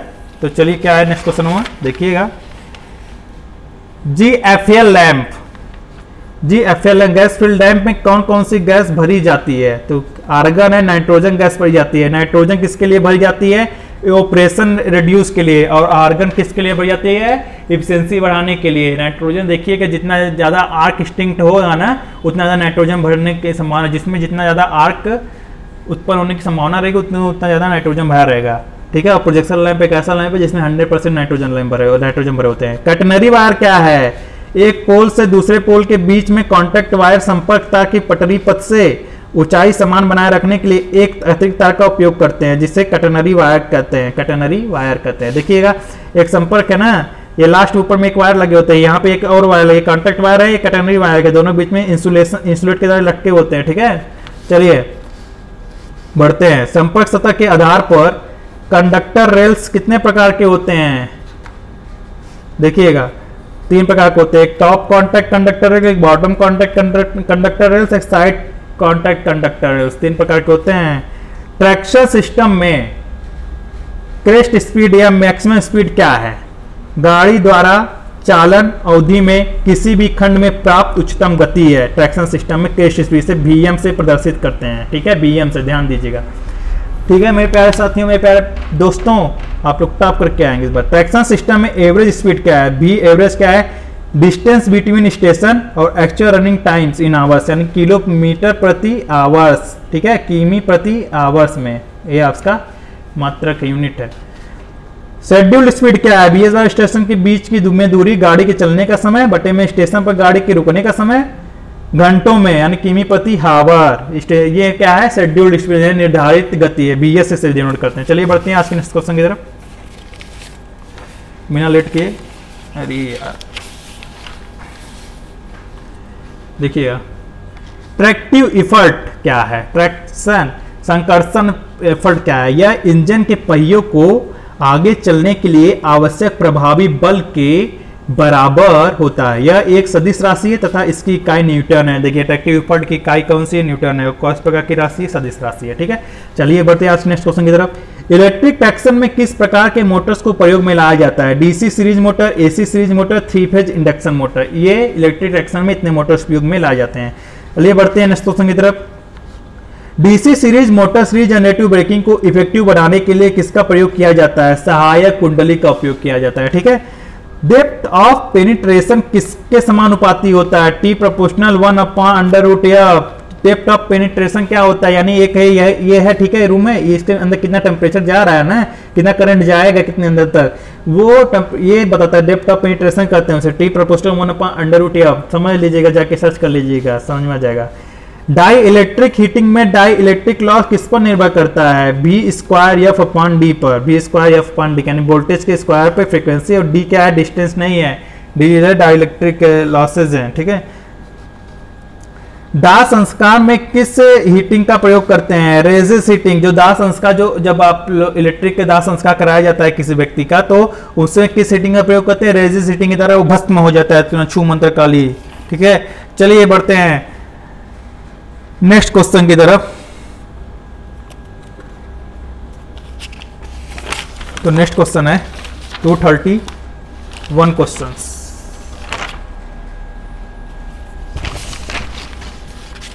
तो नेक्स्ट क्वेश्चन है, देखिएगा, भारत में सर्वप्रथम ट्रेन की शुरुआत कब और कहां से हुई? 1853 में हुआ था। अप्रैल 1853 में। बॉम्बे टू ठाणे, यानी मुंबई से ठाणे के लिए नाम बदल गया होगा अब तक, पता नहीं क्या नाम होगा, मुंबई तो मैं नहीं गया हूँ। स्टीम इंजन को 1 किलोमीटर चलने के लिए कितना कोयला लगता है? जो लोग मुंबई गए हैं ना, अगर जानते हैं ठाणे के बारे में, कहाँ क्या कैसे गए ट्रेन, तो कमेंट में जरूर करके बताइएगा, ठीक है। स्टीम इंजन की 1 किलोमीटर चलने के लिए कितना कोयला लगता है? 25 से 30 kg पर किलोमीटर कोयला खर्च होता है। 1 किलोमीटर के लिए 25 से 30 किलो पर किलोमीटर खर्च करना पड़ता था। स्टीम इंजन का मैक्सिमम पावर कितना होता है? अप टू 50 मैक्सिमम पावर होता है, ठीक है। स्टीम इंजन का स्टीम प्रेशर कितना होता है, 1 to 5 kg पर सेंटीमीटर स्क्वायर होता है स्टीम प्रेशर। डीजल इंजन का पावर कितना होता है, 1500 to 2500 हार्स पावर, यानी 1500 से 2500 हार्स पावर डीजल इंजन का पावर होता है। ये सब बहुत जरूरी क्वेश्चन बता रहे हैं, पक्का आने वाला है। रेलवे इलेक्ट्रिफिकेशन के कितने सिस्टम होते हैं, देखिएगा। एक डायरेक्ट करंट होते हैं, जिसमें डायरेक्ट करंट क्या आता है, 600 वोल्ट, 750 वोल्ट, 1500 वोल्ट, 300 वोल्ट। ये ट्रामवे सिस्टम के लिए है, ट्रामवेज के लिए इसका उपयोग, इस वोल्ट का उपयोग किया जाता है डायरेक्ट करंट इलेक्ट्रिफिकेशन फाइट करने के लिए, ठीक है। और एक सिंगल फेज जैसे सिस्टम है जो 15 से 25 किलो वोल्ट के उपयोग होता है। एट फ्रिक्वेंसी कितने पर होती है, 16 की पावर 2 पावर 16 सही 2/3, 16 की पावर 2/3, 25 एंड 50 हर्ट्ज पर ये एसी सिस्टम उपयोग किया जाता है। 3 पे जैसी सिस्टम क्या होता है, 3000 से 3500 वोल्ट के लिए उपयोग करते हैं और कितने फ्रिक्वेंसी पर, 16 सहित 2 पावर 3, 16 की पावर ऐसे कुछ होगा, ठीक है, 16 से 2/3 के हर्ट्ज, ठीक है, 50/3 हर्ट्ज, ठीक है, 50/3 हर्ट्ज से 3 फेज सिस्टम उपयोग करते हैं। 3 phase induction motor. Composite system मैंने बताया था ना अभी पिछली बार, देखिए कैंडो सिस्टम और सिंगल फेज टू ये involving conversion of single phase AC into 3 phase AC order, ठीक है। अब चलिए देखते हैं एक चीज, ठीक है, कैसे वो ऑपरेटिंग करता है डायरेक्ट सिस्टम। यहाँ पे ऑपरेटिंग वोल्टेज होता है, ठीक है, 600 वोल्ट के लिए स्पेसिंग बिटवीन सब स्टेशन इन किलोमीटर। अगर 600 वोल्ट का ऑपरेट करना है तो जो सब स्टेशन लगते हैं तो उनके बीच की दूरी क्या होनी चाहिए, 3 to 5 किलोमीटर होनी चाहिए। इसका एप्लीकेशन कहाँ होता है, ट्रामवेज में, ट्रॉली में, बस में होता है, ट्रॉली बस में। और अगर 1500 से 3000 वोल्ट का है तो सब स्टेशन कितने बीच में होना चाहिए, इनके बीच में 30 से 40 किलोमीटर की मेन लाइन सर्विस के लिए उपयोग होता है। देखिए सब स्टेशन क्यों लगाए जाते हैं, जैसे वोल्टेज ड्रॉप होता है तो उनको मेंटेन करने के लिए दूरी पर वोल्टेज के अनुसार जगह जगह पर कुछ किमी दूरी पर क्या लगाते हैं, ये लगाते हैं, ठीक है, क्या लगाते हैं, सब स्टेशन का निर्माण करते हैं। देखिए चलिए बढ़ते हैं नेक्स्ट क्वेश्चन की तरफ। देखिए perform 3 phase perform grid substation 3 phase 33 kilo volt to 132 kilo volt line AC to DC converting substation. फिर 6000 टू 3000 डीसी में करके 600 टू 3000 वोल्ट डीसी में करके DC locomotive using DC series motor, ठीक है। चलिए बढ़ते हैं आज के नेक्स्ट क्वेश्चन की तरफ। 236 क्वेश्चन हो गए हैं, 237 क्वेश्चन पे आ गए ये, अभी तो 600 क्वेश्चन कराने हैं, ठीक है। ये पार्ट 1 है, इसमें देखिए कितना होता है। एसी सीरीज मोटर सिस्टम में सब स्टेशन के बीच की दूरी कितनी होनी चाहिए, एसी सीरीज सिस्टम में सब स्टेशन के बीच की दूरी कितनी होनी चाहिए एसी सीरीज सिस्टम में, तो चलिए जानते हैं कितनी होनी चाहिए। तो 50 to 80 किलोमीटर के बीच में सब स्टेशन की दूरी होनी चाहिए एसी सीरीज सिस्टम में। ऑटोमेटिक रीजनरेटिव ब्रेकिंग किस सिस्टम में होता है, 3 phase low frequency AC system में होता है ऑटोमेटिक रीजनरेटिव ब्रेकिंग सिस्टम, ठीक है। चलिए बढ़ते हैं नेक्स्ट क्वेश्चन की तरफ। किस ड्राइव को लाइन शाफ्ट ड्राइव कहते हैं, किस ड्राइव को, इलेक्ट्रिक ड्राइव से क्वेश्चन है ये, ग्रुप ड्राइव को लाइन शाफ्ट ड्राइव कहते हैं, ठीक है। The advantage of a group drive electric drive are high efficiency and high power factor. Group drive electric drive का एडवांटेज क्या है, इसकी इफिशिएंसी बहुत हाई होती है, फ्रीक्वेंसी पावर फैक्टर भी बहुत हाई होता है, ठीक है। ग्रुप ड्राइव इलेक्ट्रिकल मशीन का डिसएडवांटेज क्या है, can't be used for constant operation, ये किसी भी कांस्टेंट ऑपरेशन के लिए यूज नहीं किया, जैसे पेपर मिल में यूज नहीं किया जा सकता है। किस ड्राइव में प्रत्येक मशीन गियर्स और पुल्ली की मदद से अपने अलग मोटर के द्वारा संचालित होता है, इंडिविजुअल ड्राइव। इंडिविजुअल ड्राइव में देखिए सबका क्या होता है, खुद का सेपरेट मोटर होता है, मतलब अलग अलग मोटर के यूज कर सकते हैं इंडिविजुअल ड्राइव में, ठीक है। इंडिविजुअल ड्राइव का एडवांटेज क्या है, flexibility in operation, each machine can be run और stop as desired, maintenance of lines of bearing और is eliminated. Flexibility operation flexibility होती है, मशीन कैन बी रन और स्टॉप होते हैं डिजायर, अपने इच्छा अनुसार मशीन को चला सकते हैं और बंद कर सकते हैं, और maintenance of lines of bearing is eliminated, ठीक है। चलिए बढ़ते हैं आज के नेक्स्ट क्वेश्चन की तरफ। Metal cutting machine, tools, rolling mills इत्यादि के लिए किस ड्राइव का उपयोग करते हैं, मल्टी मोटर ड्राइव का उपयोग करते हैं, ठीक है। किस ड्यूटी साइकिल में अक्सर load end of load period होता रहता है, इंटरमिटेंट ड्यूटी, यानी कभी भी बंद चल सकता है कभी चल सकता है, ये इंटरमिटेंट ड्यूटी में, ठीक है। किस मोटर को ट्रैक्शन वर्क के लिए रेफर किया जाता है, 3 फेज इंडक्शन मोटर को ट्रैक्शन वर्क के लिए प्रेफर किया जाता है। ठीक है, चलिए बढ़ते हैं नेक्स्ट क्वेश्चन की तरफ। हार्वेस्टिंग मशीनरी के लिए किस प्रकार के ड्राइव यूज किया जाता है? हार्वेस्टिंग मशीनरी के लिए AC slip ring motor use करते हैं, वाल डियोनार मेथड यूज करते हैं, कम्युलेटिव कंपाउंड मोटर यूज करते हैं। ठीक है, आई होप इतना आपको समझ में आ गया। चलिए बढ़ते हैं नेक्स्ट क्वेश्चन की तरफ। देखिए क्या है क्वेश्चन, क्या कर रहा है क्वेश्चन, देखिएगा ध्यान से। कपड़ा उद्योग के लिए किस प्रकार के ड्राइव का उपयोग किया जाता है, यानी टेक्सटाइल मिल्स के लिए। ठीक है, तो किस प्रकार के ड्राइव का उपयोग करते हैं? यहाँ पे स्क्वायरल केज इंडक्शन मोटर का यूज करते हैं। ठीक है, तो 249 क्वेश्चन है, जा क्रशर्स को ऑपरेट करने के लिए किस मोटर का यूज होता है? किस मोटर का यूज करते हैं? Better sleep ring induction motor. देखिए, और 250 क्वेश्चन है, ये बहुत बड़ी बात होगी। 250 कंप्लीट करनी है, आप लोग पढ़ लिए। चलिए पढ़ते रहिए इसी तरह। एक ट्रेन की क्षमता के रूप में किससे व्यक्त किया जाता है? किससे व्यक्त किया जाता है? तो एक टन्स में, इससे क्रेन की क्षमता को टन्स में व्यक्त किया जाता है। ठीक है, crane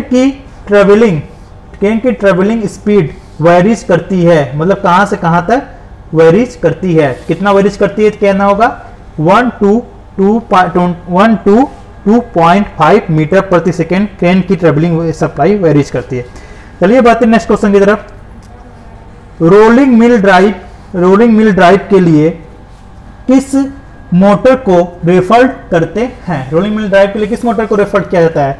DC motor and AC slip ring induction motor. ठीक है, अब ये देखिएगा, बेल्ट कन्वेयर्स के लिए क्या लाभ है? बेल्ट कन्वेयर्स के क्या लाभ है? हाई स्टार्टिंग टार्क ये उत्पन्न करता है बेल्ट कन्वेयर्स। ठीक है, आजकल लिफ्ट के लिए आमतौर पर किस मोटर का यूज किया जाता है बताइए? इंडक्शन मोटर का। बैटरी लोकोमोटिव का उपयोग कहां करते हैं? माइंस के लिए, जहां पर एक्सप्लोसिव गैस ज्यादा एग्जिस्ट करता है। ठीक है, एक्सप्लोसिव गैस हम बाद में बता दें क्या होता है, तब इन पर जानते रहिए। देखिए क्वेश्चन पूरा नहीं दिख रहा होगा, मेरी बातों को सुनते रहिएगा, आपको पूरा क्वेश्चन दिखाने की मैं कोशिश कर रहा हूं। ठीक है, किसकी उपस्थिति के कारण आसंजनों यानी एडहेशन का गुणांक कम हो जाता है? D1 rails and oil on the rails, due on the, देखो ड्यू है वो, ड्यू ऑन द रेल्स और ऑयल ऑन द रेल्स का एडहेशन का गुणांक कम हो जाता है। 257 है, किन कारणों से कोफिशिएंट ऑफ एडहेशन इंप्रूव हो सकता है? रस्ट ऑन द रेल्स के कारण, डस्ट ऑन द रेल्स के कारण, सैंड ऑफ द रेल्स के कारण कोफिशिएंट एडहेशन इंप्रूव हो सकता है। पक्का क्वेश्चन आएगा ये। क्वाड्रिलैटरल यानी चतुर्भुजी गति time curve, speed time curve किस सर्विस से संबंधित है? Quadrilateral speed time curve urban and सब अर्बन सर्विस से संबंधित है। तो आप लोग के 258 क्वेश्चंस कंप्लीट हो चुके हैं यहाँ पे। चलिए बढ़ते हैं नेक्स्ट क्वेश्चन की तरफ, 259। तो 259 क्वेश्चन जो है वो जानते हैं कैसे है क्वेश्चन, देखिएगा ध्यान से। एक क्रेन की, देखिएगा, एक क्रेन की स्पेसिफिक एनर्जी कंजप्शन किस पर निर्भर करता है? किस पर निर्भर करता है ये जानते हैं, ये एक्सीलरेशन एंड रिटार्डेशन, ठीक है, ग्रेडियंट एंड डिस्टेंस कवर्ड पे निर्भर करता है ट्रेन की स्पेसिफिक एनर्जी कंजप्शन। ठीक है, 260 क्वेश्चन है, ट्रेन के स्पीड के लिए एयर रेजिस्टेंस किसके प्रोपोर्शनल है? एयर रेजिस्टेंस किसके प्रोपोर्शनल है? ट्रेन का स्पीड किसके proportional? Air resistance. Air resistance always proportional, air resistance is always proportional to speed के स्क्वायर के। ठीक है, ध्यान दीजिएगा, ट्रेन का स्पीड के एयर रेजिस्टेंस। स्टीम इंजन में उत्पन्न पल्सेटिंग टॉर्क की वजह से लोकोमोटिव्स पर क्या प्रभाव पड़ता है? क्या प्रभाव पड़ता है? जॉल्टिंग एंड स्कीडिंग उत्पन्न हो जाता है। जो उत्पन्न पल्सेटिंग टॉर्क होता है तो जॉल्टिंग एंड स्कीडिंग उत्पन्न हो जाता है। ठीक है, आई होप यहां तक आप लोग को समझ में आ गया होगा। चलिए बढ़ते हैं नेक्स्ट क्वेश्चन की तरफ। कौन सा ब्रेकिंग सिस्टम स्टीम लोकोमोटिव में यूज किया जाता है? कौन सा braking system? Vacuum braking system. ये vacuum braking system steam engine locomotive engine में यूज किया। अब तो बहुत से इंजन जा चुके हैं, बहुत से। ठीक है, specific energy consumption becomes more or steeper gradient, more with high train resistance, ठीक है, height register loss if distance between stops is more. ठीक है, कुछ इंग्लिश में भी क्वेश्चन ले लिए हैं। 264 क्वेश्चन है, आर्क हीटिंग में प्रयुक्त ग्रेफाइट इलेक्ट्रोड का ऑक्सीडेशन कितने पर स्टार्ट होने लगता है? 600 डिग्री सेल्सियस। स्ट्रेट वायर की जगह कुंडलित घुमावदार वायर का उपयोग करने से क्या होता है? ठीक है, एफिशिएंसी इंप्रूव्ड होती है। स्ट्रेट वायर की जगह जो कुंडलित वायर है उसका उपयोग करने से क्या होता है? देखिए जैसे ये स्ट्रेट वायर है, ठीक है, इस पे ये कुंडलित नहीं है, तो इसमें क्या होगा, आप जाके अपने घर में जो 100 वाट का बल्ब लगाया ना, उसमें स्ट्रेट वायर कुंडलित वायर लगाया, देखिए ऐसे ऐसे, तो उसमें क्या होता है, उसकी एफिशिएंसी बढ़ जाती है। मैंने अभी बताया था 40 वाट के लिए 9 ल्यूमेन प्रति वाट होता है एफिशिएंसी। तो अब देखिएगा इसकी जगह स्ट्रेट वायर की जगह वो लगाने पर क्या होगा, स्ट्रेट वायर की जगह फिलामेंट लैंप की जगह कुंडलित वायर लगाने पर क्या होगा, 11 ल्यूमेन प्रति वाट एफिशिएंसी हो जाएगी। ठीक है, डबल कॉइल्स यूज कर देने पर एफिशिएंसी में कितना सुधार होता है? 13 ल्यूमेन प्रति वाट का सुधार हो जाता है डबल कॉइल यूज कर देने पर। जैसे एक कॉइल है, एक का डबल कॉइल यूज कर दीजिए, इसमें लपेट के डबल कॉइल। जैसे कभी भी आप पतंग उड़ाए होंगे तो मंझा को कटने के लिए डबल मंझा कर देते, जिससे पतंग दूसरे का कटे अपना न कटे। उसी तरह यहाँ पर भी एफिशिएंसी बढ़ाने के लिए डबल वायर कर देंगे तो एफिशिएंसी बढ़ जाएगी। चलिए 15 से 25 वाट तक रेटिंग के बल्ब के लिए बल्ब किसका यूज किया होगा? बल्ब में किसका यूज किया होगा? तो वैक्यूम टाइप का वैक्यूम। ठीक है, नाइट्रोजन का इस्तेमाल क्यों किया गया? प्रिवेंट्स आर्किंग के लिए। नाइट्रोजन का इस्तेमाल आर्किंग से प्रिवेंट के लिए किया गया है। चलिए बढ़ते हैं आज के नेक्स्ट क्वेश्चन की तरफ। फिलामेंट में आर्गन का यूज क्यों किया गया? इंप्रूव एफिशिएंसी के लिए। फिलामेंट में आर्गन का यूज क्यों करते हैं? एफिशिएंसी को इंप्रूव करने के लिए। ठीक है, जनरल सर्विस लैंप में कितना आर्गन तथा नाइट्रोजन भरा होता है? आर्गन जो होता है 85 to 90% भरा होता है जनरल सर्विस लैंप में, और नाइट्रोजन जो भरा होता है 10 से 15% भरा होता है। ठीक है, नोट, जितनी ज्यादा आर्किंग की संभावना रहती है ना, उतनी ज्यादा नाइट्रोजन भरी होती है। ठीक है, ध्यान समझिएगा। प्रोजेक्शन लैंप में कितनी नाइट्रोजन गैस भरी होती है? 100%, यानी यहाँ पे 100% आर्किंग संभावना रहती है, इसलिए 100% नाइट्रोजन गैस भरी रहती है। आईएस स्पेसिफिकेशन के अनुसार कितना वोल्टेज वेरिज होता रहता है? तो ±6%। जैसे आईएस स्पेसिफिकेशन पर है +-6 देख रहे हैं कि आप घर में कभी वोल्टेज ज्यादा कभी कम आते हैं तो बल्ब पे लुपलुपाने लगते हैं, स्ट्रिंगिंग होने लगते हैं। ठीक है, सर्ज उत्पन्न हो जाता है, धीरे धीरे लुपलाप करके जलते हैं। लेकिन जब ये ±6% से ज्यादा होता है ना, तो उन पर इफेक्ट पड़ता है और वो जल सकते हैं। नॉर्मल फिलामेंट लैंप से हैलोजन लैंप की लाइफ कितनी होती है? डबल होती है। हैलोजन लैंप की एफिशिएंसी कितनी होती है? 22 to 33 ल्यूमेंस पर वाट होती है। हैलोजन लैंप की लाइफ कितनी होती है? 2000 वाट से। तो आज के लिए इस पार्ट में 275 क्वेश्चन को आप लोगों को कंप्लीट करा दिया गया है। तो आज इस पार्ट के लिए पार्ट 1 में यूई की मैराथन पार्ट 1 में आपको 275 क्वेश्चन करा दिए गए हैं। लिखा गया है थंबनेल पे 600 प्लस क्वेश्चन, तो 600 प्लस क्वेश्चन होंगे। पार्ट 2 में पूरे कंप्लीट क्वेश्चन करा दिए जाएंगे। अगर आप लोग को ये वीडियो अच्छी लगी हो, बहुत मेहनत लगती है वीडियो बनाने में, तो प्लीज शेयर करिए, सब्सक्राइब करिए और लाइक करिए, ज्यादा से ज्यादा लोगों को शेयर करिए। एक जगह इतने सारे क्वेश्चन नहीं मिल सकते। आप लोग को बहुत मेहनत करके, और सारे क्वेश्चन जो है ना बुक से कराए गए हैं, गूगल से नहीं कराए गए हैं, जहां से एग्जाम वाले नहीं लेंगे। सारे बुक से क्वेश्चन बना के 1 लाइनर में आप लोग को ज्यादा क्वेश्चन कराने की प्रयास किया जा रहा है। तो आप लोग बस कुछ ना करिए, लगातार बोले हैं 1-1.5 घंटे तक। ठीक है, तो आप लोग इतना समझिए, मेहनत लगती है। बस आप लोग क्या करिए, ज़्यादा शेयर कर दीजिए अपने दोस्तों को, अपने स्टेटस पे लगा लीजिए, स्टेटस पे लगा लीजिए। बस छोटी सी वो है, आपसे रिक्वेस्ट है, स्टेटस पे लगा दीजिए, व्हाट्सएप स्टेटस पे, जिससे आप लोग को बहुत हेल्प मिल सके, आप फ्रेंड लोगों को हेल्प मिल सके, और उन सब व्यू आने और लाइक आने की वजह से हमें मोटिवेट होके और मैराथन ला सके। IMRE का 2 मैराथन आ चुकी है, EDD सेकंड का मैराथन हो गया है, यूई का आज मैराथन शुरू हो गया है, अगले पार्ट में कल तक वो भी कंप्लीट हो जाएगा।